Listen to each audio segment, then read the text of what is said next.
graphics are badass, at least when it comes to the logo. Again, I'm mispronouncing it, but Gachiakuta, I gotta hear him say, I gotta hear the creator pretty much talk about this. I'm fucking up, I gotta go on YouTube.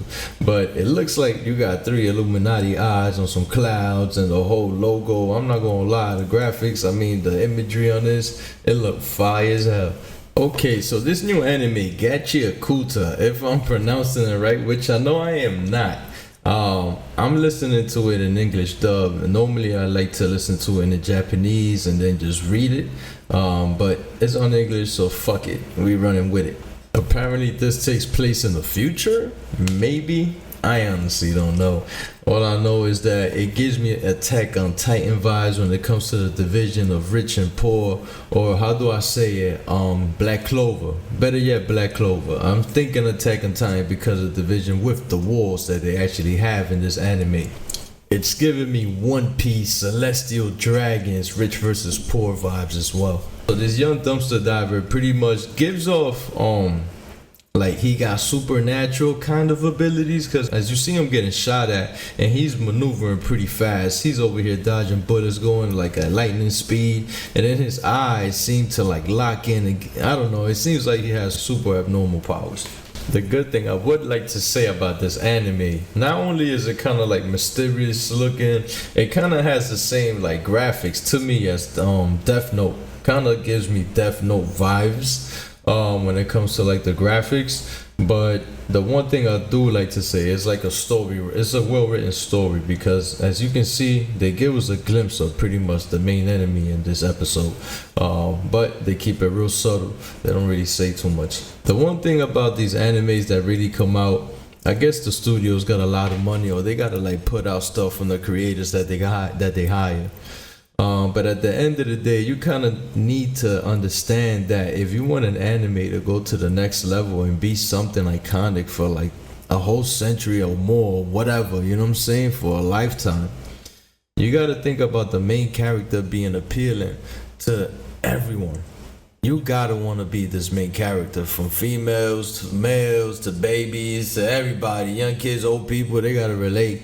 The Gokus, the Luffys, the Astas, you know, people relate to Asta, no power, but grind to determination to get there. You know, when you gotta think about like these characters that people wanna be like My Hero Academia, Deku, no powers, and they, you know, you gotta think about the story and the symbol that this character represents.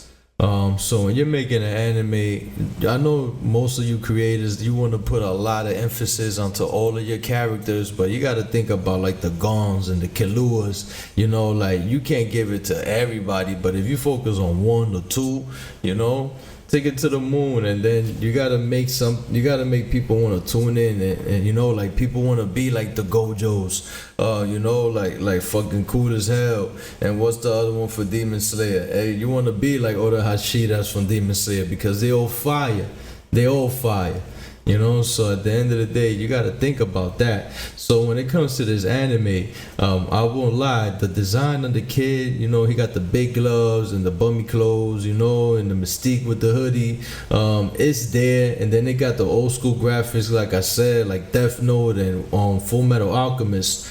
But I won't lie, the eyes are kind of mysterious, and I like that he's pretty fast. He moves pretty fast, he's dodging bullets even though he got shot. So let's see what happens.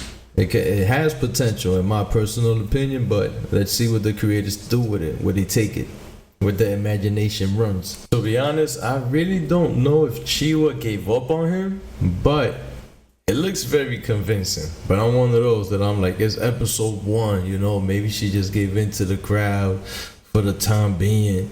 But at the end of the day, she was the only one that fucked with him, so maybe she'll fuck with him again.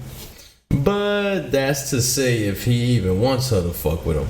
And apparently he's the son of a psycho murderer, but he has a soft heart. He tends to care and, you know, patch up animals. You saw his rabbit plushie that he pretty much sold together. So he has a little soft side. So and even Chiwa, she's gravitated towards him and pretty much hasn't judged him yet. So apparently Rudo's dad burned his hands. His hands look burnt. but I can't tell you what they are. Could have been frozen, to the point where they burn. No idea. But his guardian at the moment pretty much made him those cool gloves that pretty much keep him content. Yeah, so his father seems to be like a piece of shit. Can't really tell you much about it, but everybody blames him for being poor, and then he does that to his own son. So it looks like Rudo been through a lot. Long story short, Rudo fucked up bad because he went to the promised land where he's not supposed to be because he's poor. He went dumpster diving. He got caught, right? He thought he escaped, but apparently that mysterious murderer caught eye of him, found out where he lived in his poor section of town, and look, right now he's stalking them, and unfortunately he ends up killing his guardian, his pop, his real, even though they're not blood related, they're still his dad. So he ends up killing his pop, even though Rudo said, don't worry about it, it's not that big of a deal, I escaped, I didn't get caught. You did get caught, and it cost your father his life. We gotta think about actions sometimes. Yeah, I'll give this episode an 8.5 out of 10. It was pretty intriguing. Normally I'll give it a few minutes and then I'll pretty much catch wind of it. Like if this is pretty much up my alley, or if it's not, it's pretty much up my alley. Even if it wasn't, I'll still be intrigued because of the animation, the style, and the story. Even though it's kind of vague, you kind of start understanding that it's a story about a kid that just pretty much wants revenge after he's lost his father. Now the whole pit situation, I can't really say much about the pit except for those mechanical creatures remind me of Chainsaw Man. And yeah, I'm excited to actually catch episode 2 just to see what's gonna happen. I won't lie, this segment right here caught me a little off guard because he walks in, he's speaking to he sees his dad, and his dad turns around and says, hey, did you tell her, or whatever he just said.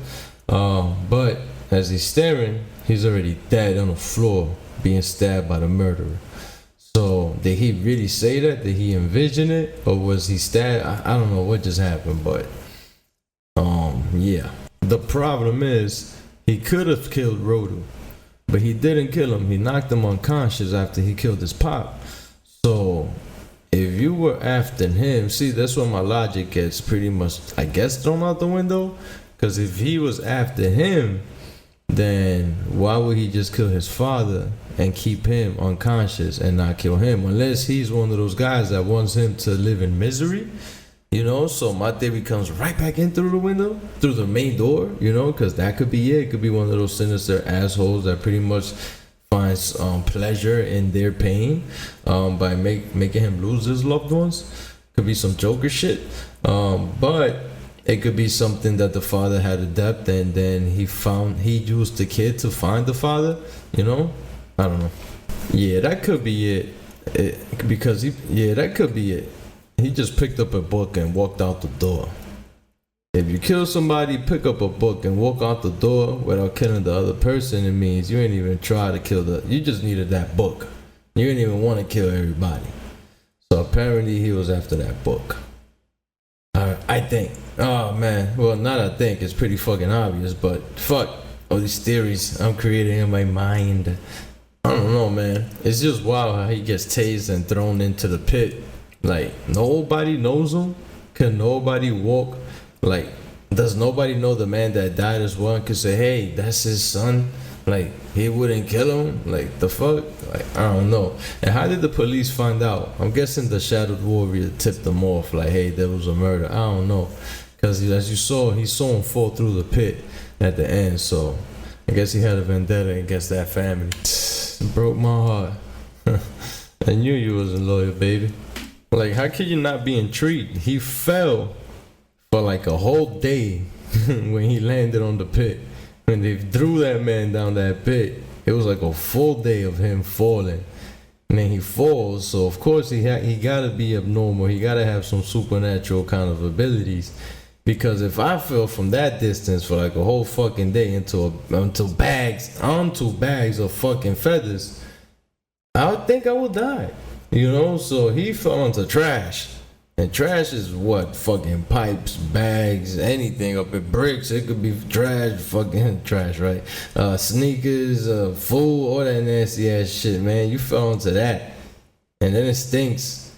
And then when you wake up, you're looking at like the sky. So if you fell from all that, if you fell and all you can see is like the bottom of the pit, how the fuck can you see like blue skies? You know, like at nighttime, like with the moon. So it's fucking weird that he fell into another fucking land.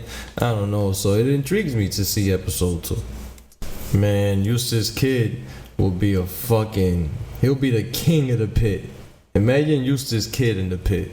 Because when I saw that mechanical thing walking around out, the first thing I thought was Kid.